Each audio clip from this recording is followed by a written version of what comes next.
Eu decidi vir para os Estados Unidos assim que eu me formei. Eu sou formada em jornalismo e aí eu gostava muito de trabalhar com jornalismo. Eu fui estagiária do Sebrae, fiz muitos estágios, mas quando eu me formei, estagiário, então não tinha mais trabalho, porque era um órgão do governo e então eu não poderia trabalhar. Foi aí que eu me inscrevi numa revista, eles me chamaram. Lá no Espírito Santo tem a Feira do Mármore e do Granito, que é bem popular, e aí eu fui trabalhar para essa revista nessa feira, só que chegando lá eu me surpreendi que a maioria dos meus entrevistados eram estrangeiros, italianos, americanos, e aí eu não falava inglês. Foi aí que eu me peguei completamente frustrada. E aí, por coincidência do destino, um dia depois, uma amiga que se formou comigo estava aqui nos Estados Unidos e me ligou, falando: ai, Vanus, eu tô aqui nos Estados Unidos. E aí eu juntei aquela frustração e aí pensei: minha chance está aí de ir aprender inglês e recuperar o meu trabalho. Eu posso dizer que aqui eu fiz muita coisa. Então eu já trabalhei em restaurante, já trabalhei em aeroporto, já trabalhei, estou agora com salão, sou realtor, vendo casas, ainda atuo na profissão há 10 anos, né? Não é o meu foco atualmente, mas eu ainda tenho a minha licença, tenho alguns clientes. Então, assim, de tudo eu realmente me reinvento todos os dias. Então, imigrar não é só você aprender a lidar com um novo ecossistema, com uma nova cidade. Tem o clima, tem as pessoas, tem a cultura, a sua alimentação. Então, você aprende muito mais realmente imigrando, você se torna uma pessoa diferente também. Sua história de vida importa. Bem-vindos a mais um episódio do Imigrou. Hoje nós estamos recebendo a convidada Vanusa Lima, imigrante aqui nos Estados Unidos há 19 anos, jornalista no Brasil, capixaba. Ela criou o método Revita de aplicação de extensão capilar com foco na saúde do cabelo, preservando o fio, o couro cabeludo. É uma técnica inovadora e autoral dela. Ela veio contar um pouco pra gente sobre essa trajetória e também compartilhar as experiências, as conquistas de uma imigrante. Muito obrigada, Vanusa, por participar conosco. Eu que agradeço, é uma honra estar aqui com você e poder contar um pouco da minha história para todo mundo. Espero que inspire muitas mulheres, e espero que agregue também a muitas pessoas que querem usar, que querem trabalhar com isso. Então, acho que vai ser um papo bem legal. Com certeza, assunto de beleza é o que a gente gosta, não tem como e não paramos de falar e de trocar experiências e vontade de estar sempre bonita. Se tem um assunto que está na pauta quando tem mulher reunida, é beleza. Com certeza. Ou é dieta, cabelo, unhas, cílios, roupa, todo o contexto feminino e que a gente aqui no Imigrou adora. Vanusa, vamos começar por qual foi o seu momento imigrou? Eu decidi vir para os Estados Unidos assim que eu me formei. Eu sou formada em jornalismo. E aí, eu gostava muito de trabalhar com jornalismo. Eu fui estagiária do Sebrae, fiz muitos estágios, mas quando eu me formei, estagiário, então não tinha mais trabalho, porque era um órgão do governo e então eu não poderia trabalhar. Foi aí que eu me inscrevi numa revista, eles me chamaram. Lá no Espírito Santo tem a Feira do Mármore e do Granito, que é bem popular. E aí eu fui trabalhar para essa revista nessa feira, só que chegando lá eu me surpreendi que a maioria dos meus entrevistados eram estrangeiros, italianos, americanos, e aí eu não falava inglês. Foi aí que eu me peguei completamente frustrada, fui demitida no mesmo dia. Maldade!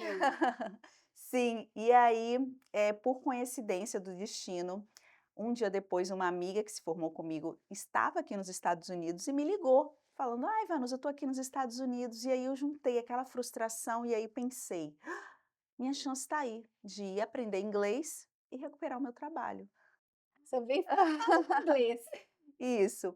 É porque eu não tinha outra coisa em mente. Eu amava jornalismo. Eu sou a criança que nascia, pegava alguma coisa que parecesse um microfone e Uhum, brincava, saía entrevistando todo mundo em casa. uhum. Então eu nunca quis ser outra coisa. E aí, então eu falei: "Eu vou para os Estados Unidos, vou aprender inglês, vou provar para eles que eu posso entrevistar em Em inglês inglês. e recuperar o meu trabalho". Só que aí eu me apaixonei ao primeiro momento, na hora que eu pisei em Nova York. Eu vim para Nova York, foi assim, eu me arrepiei do pé à cabeça e eu pensei: "Eu não volto nunca mais", Assim, de imediato, de você veio que imediato. mês? Eu vim em junho, era verão. Aí você se apaixonou por Nova York e você viveu a vida de uma New Yorker? Você teve essa oportunidade? Sim. Ah, Sim, porque como eu vim com visto de estudante, né, no caso eu vim para estudar, então eu morei em Manhattan por um mês, então era numa república, eu lembro que era num prédio que tinha uma escola de piano inclusive, e aí eu morava com pessoas que não falavam inglês também, então eu morei primeiro com uma japonesa, eu lembro que a gente se comunicava meio por gestos, então teve toda aquela coisa de sair à noite, não entender nada, o que ninguém estava falando, mas naquele momento ali, eu sentia que Nova York por que que eu ia me apaixonar por aquele lugar? Porque é todo mundo diferente, ou seja, meu Deus, eu nunca vou me sentir diferente aqui, porque é todo mundo, ninguém fala a mesma língua, as pessoas se vestem diferente, eu via aquelas pessoas de burca, via aquele cowboy pelado lá, uhum. então foi muita diversidade, foi tudo que eu sempre gostei na minha vida. Então eu sempre, desde criança, eu falava que eu queria rodar o mundo, eu queria ser a Glória Maria, então eu falei: "Gente, eu me encontrei". Como foi para você, formada em jornalismo, ter que recomeçar nos Estados Unidos? Você chegou a tentar essa área que você já falou ser tão apaixonada? Sim, depois quando eu fiquei um mês direto em Nova York, né, e depois eu vim para New Jersey. Então, quando eu cheguei em New Jersey, eu me conectei com a comunidade brasileira, né, inclusive essa amiga minha, ela morava numa comunidade brasileira, então eu me conectei e aí, eu fui para o Brazilian Times. E aí eu conheci umas pessoas lá, e aí eu quis trabalhar lá, e aí eu me ofereci, "Ah, eu posso fazer alguns trabalhos", então eles deixaram, eu cheguei a cobrir o Miss Brasil, na época, fiz alguns trabalhos, e aí eu tentei, sim, mas não dava para sobreviver com isso. Você já precisou fazer trabalhos aqui que você nunca imaginou que você faria no Brasil? Imagina uma jornalista, universitária. Você passou por esse processo? Ah, eu posso dizer que aqui eu fiz muita coisa, é 1001 utilidades mesmo. Então eu já trabalhei em restaurante, já trabalhei em aeroporto, já trabalhei, estou agora com salão, sou realtor, vendo casas, ainda atuo na profissão há 10 anos, né, não é o meu foco atualmente, mas eu ainda tenho a minha licença, tenho alguns clientes. Então assim, de tudo eu realmente me reinvento todos os dias, né, não só quando eu cheguei, mas eu todos os dias estou tentando me reinventar, sempre estou colocando coisa nova lá no salão, inclusive, né, então a minha vida é sempre me reinventar. Sim, eu acho que se você é uma pessoa que não gosta de zona de conforto, ser imigrante é um bom plano, não é verdade? Porque nós, eu não sei, eu acho que essa questão do reinventar, quando a gente está no nosso país, que a gente nasceu, também existe, mas quando nós imigramos é muito intenso. A cultura nova te exige, e igual você usou uma palavra, sobreviver, sobrevivência, você já falou isso aqui. Parece que exige essa metamorfose o tempo todo, não? Isso, exatamente, você tem que sobreviver, até porque, no meu caso, eu não tenho nenhum parente aqui. Ninguém, zero. Ah, hoje eu sou casada, o meu esposo ele vive aqui há muitos anos, né, ele é americano, mas ele veio para cá muito novinho, mas ele é brasileiro também. Então, ele também não tem parentes aqui. Então, a gente tem que se reinventar mesmo, porque é um pelo outro agora, na minha Uhum. época era eu por eu e mais ninguém. Então, sempre tive esse instinto mesmo de se reinventar para tentar sobreviver, né. Vanusa, e qual foi o momento mais desafiador nessa sua trajetória como imigrante? Como que você administrou situações íntimas, emocionais que essa trajetória nos exige? Bem, a parte mais difícil mesmo é a família, né. Então, e no meu caso, depois que eu estava aqui já há uns 4 anos, 5 anos depois, a minha mãe adoeceu, e a minha mãe ficou muito mal. E ela tinha um problema respiratório, respirava por oxigênio, então eu tinha aquilo no meu peito que a minha mãe ia morrer a qualquer momento e eu não ia mais ver a minha mãe.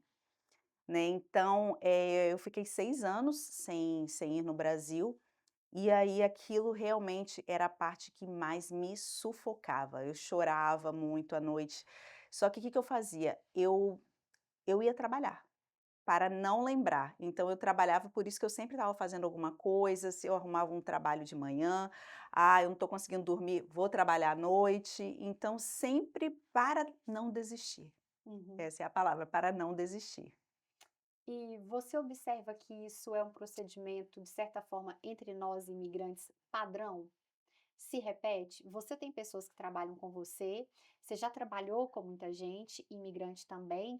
Você percebe que isso não é uma coisa sua, que é uma coisa do processo de imigração? Sim, eu acho que esse é o maior desafio, porque mesmo hoje eu vejo que as pessoas que lidam com esse mesmo problema, principalmente problemas de saúde, de algum familiar, né, muita gente tem filhos, deixam os filhos lá, então para mim, é a parte que mais pesa realmente na hora de imigrar.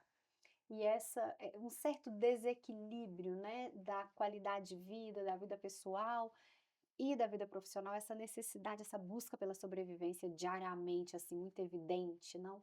No Brasil, quando nós estávamos no Brasil, quando você estava no Brasil, você sente que é um pouco mais leve? Sim, eu percebo que no Brasil o ritmo é diferente. Lá parece que é mais desacelerado. As pessoas priorizam mais estar com a família, o lazer. Então aqui não, aqui a gente foca mesmo no trabalho, né? Então eu sinto que essa é uma diferença muito grande. Até porque não tem a família muitas vezes, né, pra poder priorizar. Exatamente. Aham. Mas eu concordo com você, o ritmo aqui é bem diferente. Eu, às vezes, tenho a sensação até que o relógio ele é mais acelerado. Sim. Porque Uhum. de repente, 2 horas da tarde, de repente 8 horas da noite, eu não sei, eu não tinha essa sensação de tanta pressa do tempo, quando eu morava no Brasil. São coisas que eu fico observando. E quando eu vou passar férias lá, depois, por exemplo, ano passado eu passei o verão todo lá, fiquei quase 3 meses. Eh, eu observei essa diferença. Depois de uns 15 dias, eu vi que eu já estava mais calma e principalmente nas pessoas, vamos combinar de fazer isso, e aí dá tempo de você tomar um café, sem aquela pressa, nossa senhora, eu tenho isso, eu tenho isso. Aqui, eu não sei se é essa vida de imigrante ou se é os Estados Unidos, eu preciso conversar com imigrantes de outros, continentes. Vamos lá. Sim. Vanusa, e você aprendeu coisas sendo imigrante que no Brasil, possivelmente, até na universidade, você não teria aprendido? Olha, eu acho que muita coisa. Eu acho que o imigrante ensina muito mais até do que na faculdade, porque na faculdade você recebe conhecimento e quando você imigra, você tem que buscar conhecimento. Então, quando eu cheguei aqui, e aí que eu fui até para a escola aqui, então você buscar esse conhecimento sem entender nada o que as pessoas estavam falando, que eu fui estudar inglês, né? Então, você buscar o conhecimento, como que eu vou aprender se eu não estou entendendo o que estão falando? Então, você tem que buscar formas, e aí você tem que assistir filme, você tem que assistir desenho animado, você conversa mais por gestos. E a imigração também te ensina a você buscar formas de trabalho. Em que eu vou trabalhar? No Brasil eu trabalhava, numa salinha, bonitinha, né, arrumadinha. Aqui tem a questão do clima, que você tem que aprender a lidar com o clima também. Eu sou de Vitória, Vitória é praia, né, uma ilha, então sempre o clima quente, eu tive que aprender a lidar com o frio. Então você tem que aprender a lidar com todas as situações. Então imigrar não é só você aprender a lidar, com um novo ecossistema, com uma nova cidade. Tem o clima, tem as pessoas, tem a cultura, a sua alimentação. Então, você aprende muito mais realmente imigrando, você se torna uma pessoa diferente também. Vanusa, emocionante essa sua fala. É isso mesmo, Uhum. a gente tem que se orgulhar e que empoderar dessas virtudes que a imigração nos proporciona. E você, olhando a sua trajetória, daquela recém-formada, de certa forma, que veio em busca de um idioma, para hoje, uma brasileira empreendedora, que vai para o Brasil e volta e traz tecnologia e que agora já está com um método próprio, autoral. Mesmo assim, olhando tudo isso, tudo na mesa, você acha que valeu a pena ter se tornado uma imigrante? 100%. Olha, eu acho que valeu muito a pena, faria tudo de novo e eu me tornei uma pessoa bem melhor. Eu vejo o mundo hoje com outros olhos. As pessoas me veem com outros olhos também, quando eu vejo pessoas que não me veem há muito tempo, falam: "Nossa, que legal, como você está bem, eu vejo o que você faz lá". Como pessoa também, me fez evoluir muito. Eu era uma pessoa, assim, que de repente era meio impaciente, sabe, né, porque saí jovem, bem jovem lá do Brasil, então hoje eu vejo o quanto a imigração me transformou, conviver com pessoas de outros países, mesmo do Brasil, pessoas de outros estados que a gente não tem esse contato, como você evolui, então eu faria tudo de novo, sem dúvidas. Vanusa, que delícia que é ouvir uma pessoa com tanta certeza falando: "Eu não me arrependo nem um dia". Isso é o que eu mais gosto de escutar aqui, porque é muito comum e é até a minha experiência pessoal não ter tanta certeza assim. Eu ainda me pergunto, eu falo: "Ai, meu Deus do céu, será que isso aqui tá valendo a pena?". Mas quando eu escuto pessoas que falam: "Eu não me arrependi nem um dia". Teve uma pessoa que eu entrevistei, Ju Dutra, falando de você aqui, e ela ela falou: "Como você". Eu nunca me arrependi. Isso é o que eu mais acho lindo quando a pessoa tem essa certeza e sabe que aqui é o lugar dela, né? De certa forma, você entende os Estados Unidos como seu lugar.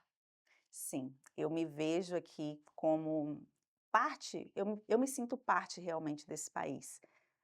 Acho que pela minha identificação, como eu te falei, quando eu cheguei aqui, que eu olhei, eu me identifiquei de primeira.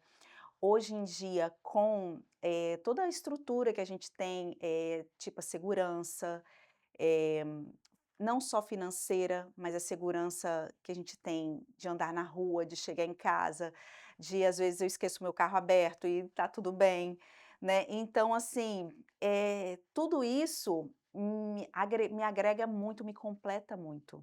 Então hoje eu sou muito feliz, por estar aqui, por ser uma imigrante, por ter vencido, por poder ajudar outras pessoas, principalmente, quando eu vejo, lá no salão, por exemplo, que alguém essa semana mesmo aconteceu um caso, essa semana eu fui na inauguração de uma colaboradora minha, do salão de uma colaboradora minha que trabalhou comigo e inaugurou o próprio salão.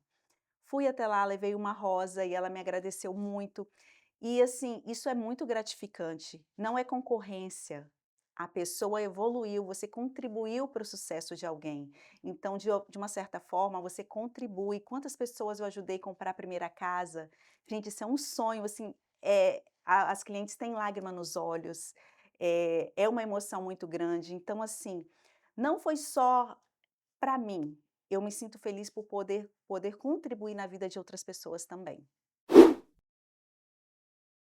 Vanusa, e como surgiu a Vanusa empreendedora nessa área da beleza? Vamos lá, essa história, ela rende muita conversa. Conta, a gente gosta, estamos com tempo. Sim, olha, eu trabalhava no aeroporto antes, foi mais ou menos no período da pandemia, eu já estava no aeroporto por mais ou menos uns 4 anos. Então no aeroporto quando eu entrei no aeroporto, eu era Passage Agent, eu trabalhava na TAP Portugal.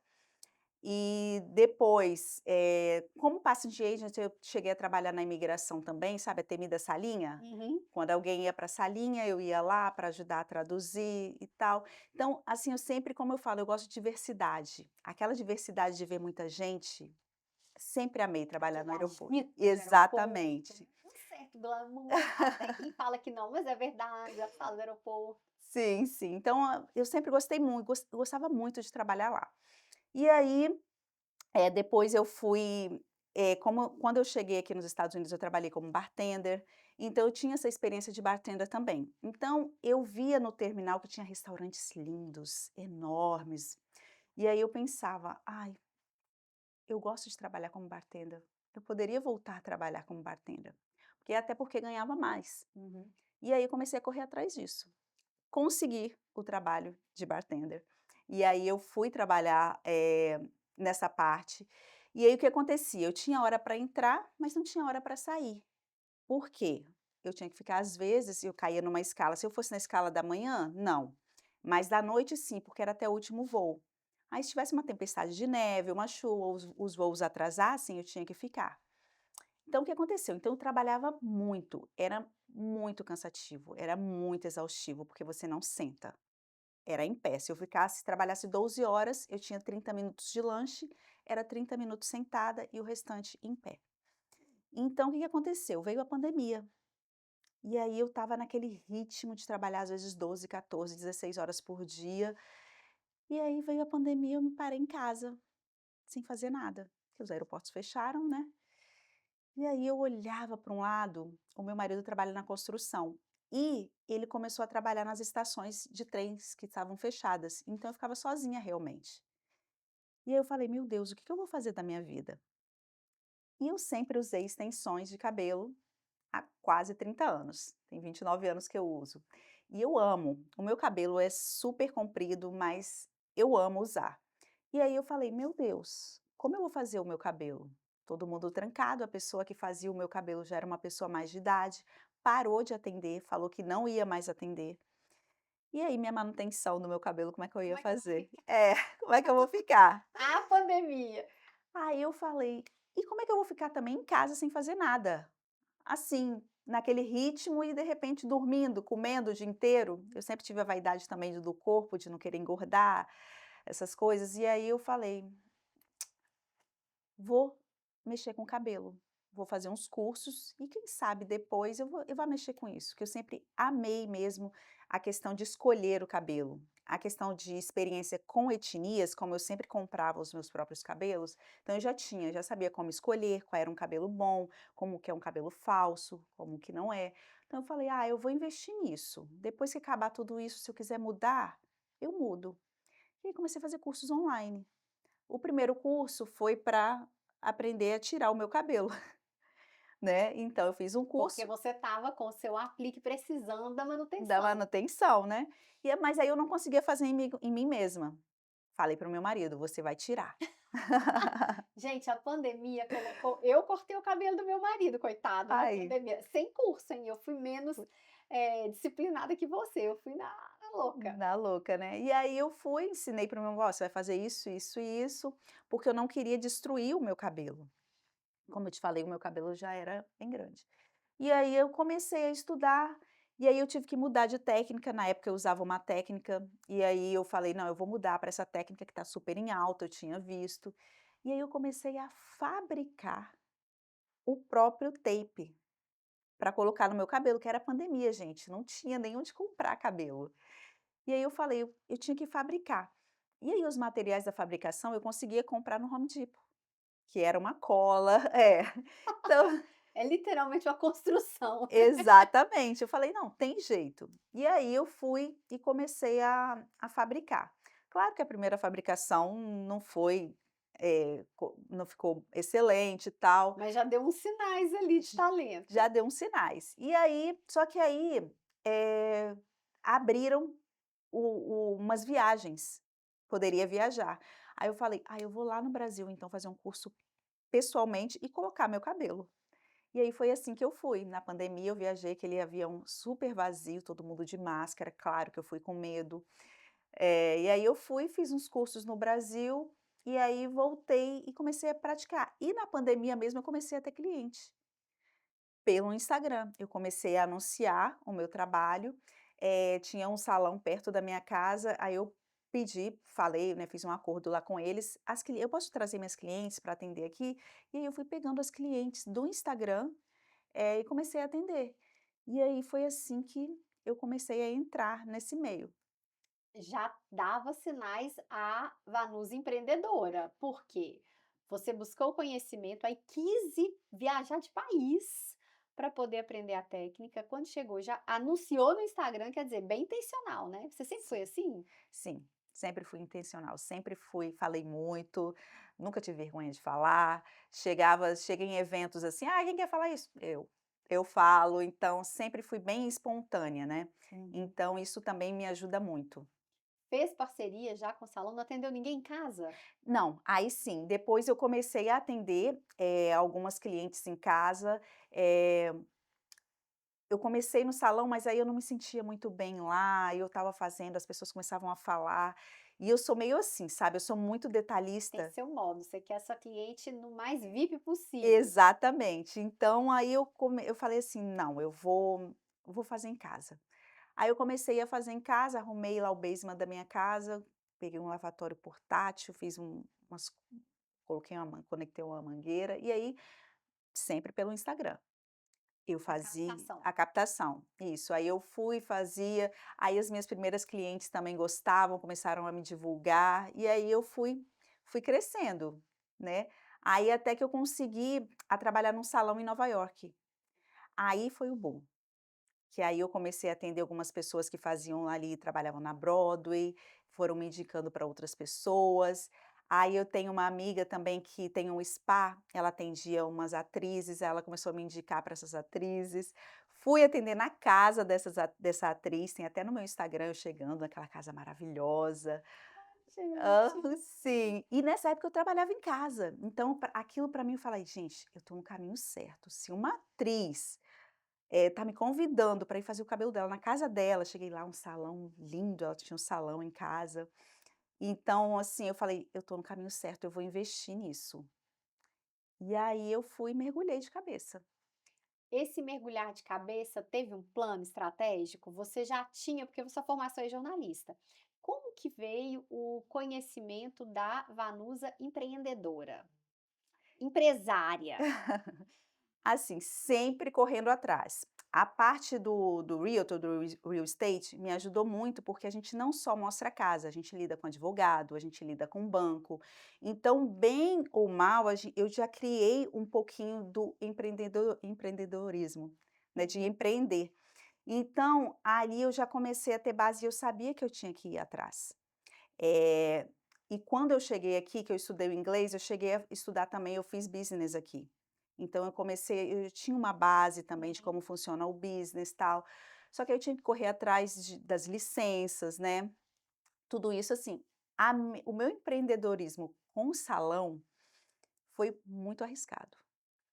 Por que você acha? Se sem salão você já tinha cliente? Então, porque não foi um salão. O salão que a gente tem hoje, o Made in Brasil, ele é bem grande. Então é um espaço bem grande. Então, tipo assim, eu tenho experiência com o mega hair, mas eu não sou colorista, eu não sou esteticista, eu não faço unha. Então, ou seja, eu não tinha experiência com estas áreas, que o salão exige que você tenha, porque vamos supor, um profissional não fez um bom trabalho, o cliente volta para consertar, e aí? Né, então eu não tinha essa experiência. Então, nessa parte, eu tive, assim, um pouco de dificuldade com isso, mas, eu ia atrás, eu estudava. Eu fui estudar a como lidar com pessoas, fazer congestão, que para mim é o maior desafio. Uhum. Então tudo isso estudando, nada, me aventurando. Eu tinha dificuldade com uma coisa, eu corria atrás, eu ligava para pessoas: "Ai, olha, aconteceu essa situação, você pode me ajudar? Como eu vou agir? O que que eu vou fazer?". Então, assim, é sempre estar atrás de conhecimento, né. E uma coisa que eu não faço, eu tenho dificuldade, eu não aceito o meu erro. Tipo assim, eu tenho dificuldade de aceitar eu errar. Então isso eu me cobro muito. Eu nem classifico isso como uma qualidade, eu acho que é um defeito, porque eu me cobro muito, sabe. Então isso às vezes, me sobrecarrega, né. Mas também te projeta para um nível de excelência, Si o que os clientes amam, não é verdade? sim, sim. E quando a extensão capilar deixou de ser trabalho e virou propósito? Olha, ele começou a virar propósito, foi quando eu percebi que eu poderia agregar muito na vida de outras pessoas, na vida de pessoas que passavam por uma quimioterapia, na vida de pessoas que passavam por uma alopécia. Então, ele realmente passa a ser só estético e ele começa a ter propósito, porque não tem nada mais gratificante do que você terminar de fazer um cabelo e ver uma pessoa sorrindo, uma pessoa que chega completamente cabisbaixa, e ela olha para você, te abraça e te agradece, e fala: "Muito obrigada". E ver, o retorno também dessas pessoas falando: "Olha, mudou a minha vida, eu hoje tenho a minha autoestima, recuperada, eu acordo, me olho no espelho, me sinto melhor". Então isso tudo não é estética, é realmente um propósito. Você quando você começa a agregar na vida de outras pessoas, isso faz com que até mesmo você melhore a sua própria vida. Isso é o que me fez também tomar essa decisão de estar passando isso para outras pessoas, ensinar outras pessoas, a minha técnica e poder agregar também na vida de outros profissionais, estarem podendo melhorar a vida de outras pessoas também. Eu acho que esse sentimento, quando a gente percebe que a partir da nossa ação, realmente a gente transformou positivamente alguém, é algo, é um sentimento que a gente persegue. Eu quero sentir isso de novo, eu quero sentir isso de novo. Há quem diga não, tem estudos que comprovam que com a prática de exercício isso acontece. O nosso organismo, ele fica de certa forma viciado na produção do hormônio e que você vai praticando exercício e você quer de novo, você quer de novo. Eh, Parece que com ações de generosidade, todas essas ações altruístas têm essa liberação hormonal que faz com que a gente busque fazer de novo, como se fosse algo íntimo da nossa existência, de ser assim algo que o ser humano faz, que identifica, fala, não, aqui eu sou eu, aqui eu sou ser humano, e a gente não consegue mais ficar sem. Você tem esse sentimento? Quando você põe um cabelo, a pessoa te dá, você fala: "Ai, é isso aqui que eu estou buscando no meu trabalho"? Total. Eu sinto isso a todo momento, assim, quando cada cliente é único, cada cliente tem uma história, cada cliente tem um desejo, mas por eu trabalhar com pessoas que é mais pela necessidade do que pela estética, isso me traz uma gratidão, com o meu trabalho muito grande. Porque é muito importante você não só estar ali pelo financeiro, você estar ali exatamente pelo propósito, e o propósito é esse. Até mesmo quando eu tiro a extensão e que a cliente olha para mim: "Olha, eu acho que eu não vou precisar mais usar, o meu cabelo já está saudável", algumas meu cabelo está do mesmo tamanho da extensão, então eu preciso de um cabelo maior. Então você vê que você agrega realmente, na saúde de alguém, na saúde. "Ah, o meu cabelo não crescia", ou então: "Ai, eu não consigo ficar sem", tem até as que falam que não conseguem ficar sem. Então você vê que o seu trabalho passa a ser essencial, e isso é muito bom. Com certeza, eu imagino que seja. Vanusa, o que as pessoas não entendem sobre extensão capilar e que você poderia desmistificar? O que acontece? Existem muitos métodos que estão desatualizados e muitos profissionais que não se atualizaram. Então, esse mito vem exatamente por isso, são técnicas que não se usam mais, que realmente danificavam o cabelo antes, mas que agora existem novas tecnologias. Este mercado hoje é um mercado assim milionário, então ele tem muitas tecnologias, muitos produtos, muitos cuidados, é necessário orientar o cliente como cuidar. Então, se o profissional não tem uma formação certa para orientar também o cliente, provavelmente o método não vai ser bem sucedido. E é isso que o Revita traz. Ele traz exatamente as novas tecnologias, como o mercado mudou, o que há de novo e como ensinar também o cliente a cuidar em casa, porque uma coisa é o cliente cuidar do cabelo só no salão, mas ele tem que continuar em casa, assim como uma loira que faz umas luzes, né? Então, a extensão capilar também tem que ter esse cuidado. Realmente é um trabalho em equipe, né? O profissional tem que se atualizar, o cliente tem que estar aberto para entender que a extensão capilar, eu acredito, sozinha não resolve, porque o seu cabelo natural continua ali, não é? Exato. E é um cabelo natural da extensão, na maioria das vezes, ou pelo menos os que você usa.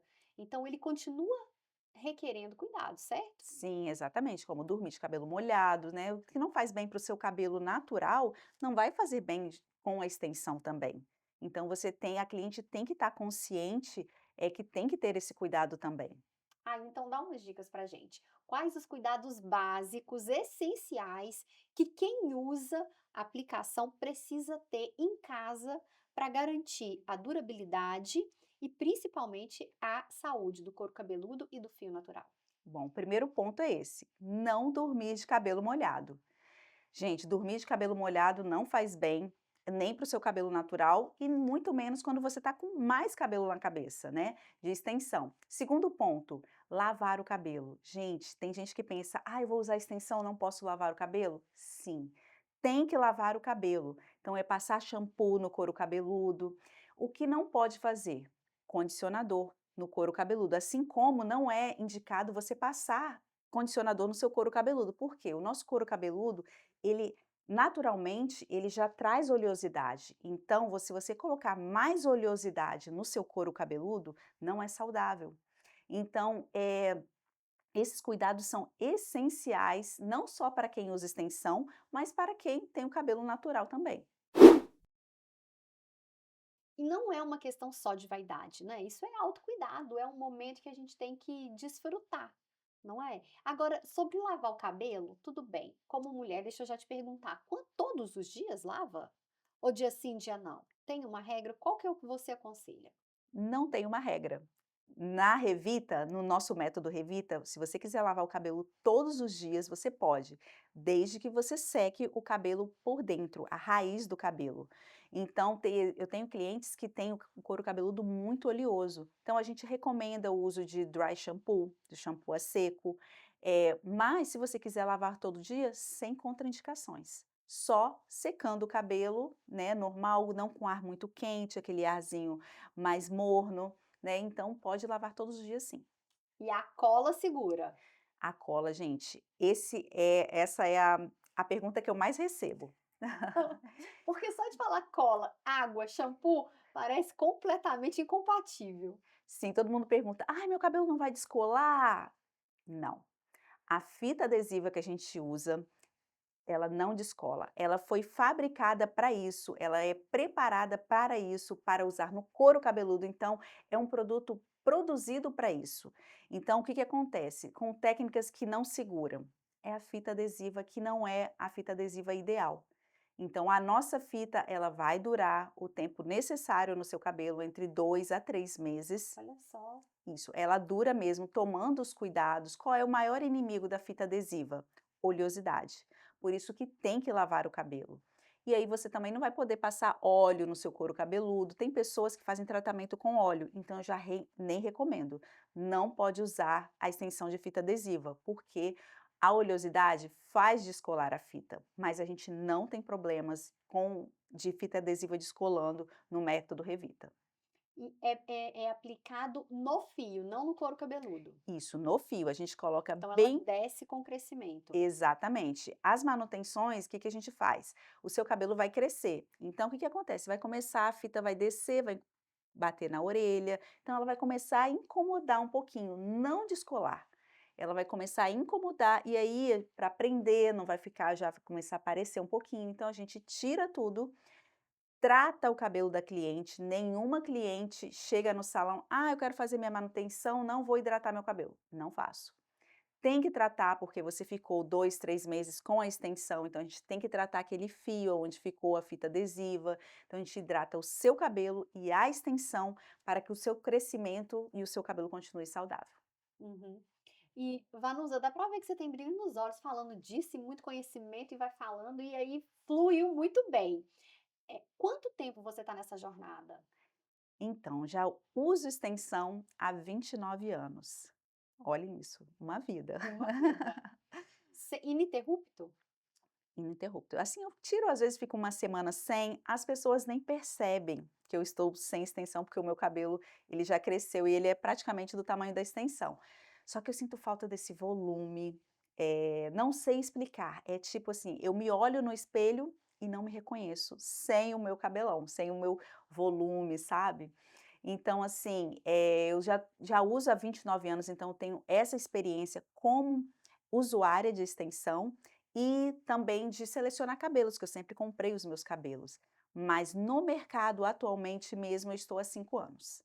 Fantástico. E já começou no mercado americano, com técnica brasileira, misturando técnica americana, foi um pouco assim? Exatamente. Na verdade, a técnica americana não, por mais que a gente pense que os Estados Unidos ele é bem desenvolvido em muitas coisas, mas na área de extensão, a gente não tem muita tecnologias. As tecnologias que eu busco, geralmente eu busco mais na Europa, eles são um pouquinho mais evoluídos do que aqui nos Estados Unidos. Então, assim, eu trouxe mesmo a técnica do Brasil, aprimorei com algumas viagens que eu fiz para a Europa, e aí eu fui aprimorando já nessa parte. Por isso que aqui a gente tem os tapes bem pequenininhos, que é bem popular aqui nos Estados Unidos, e para nós, no Brasil, na Europa, já é um método bem ultrapassado. Esse que é o sucesso aqui agora. E isso que é encontrado em todas nas lojas nas beauty supplies, então é Hum, sempre os tapezinhos, e é um método que para a gente já está bem bem ultrapassado. ultrapassado. Eh, Mudando aqui um pouco de assunto, você avalia que na parte de estética, nós brasileiras, de certa forma, temos uma liderança? Com certeza, né, até porque eu acho que vem, tipo, vamos falar de berço? É cultural. Cultural, né. Parece que a gente já nasce no Brasil vaidosa, Uhum. né, a gente já nasce é bem comum no Brasil, você ver as crianças querendo se maquiar, né. Um fato importante, eu não bebo refrigerante, porque a minha mãe não deixava eu tomar refrigerante. Que é uma coisa que, na verdade, não é, muito compatível com a geração, né. Na nossa Na geração, estava tudo bem. Exatamente. E aqui você percebe que essa questão do a criança às vezes troca a água pelo refrigerante, Sim.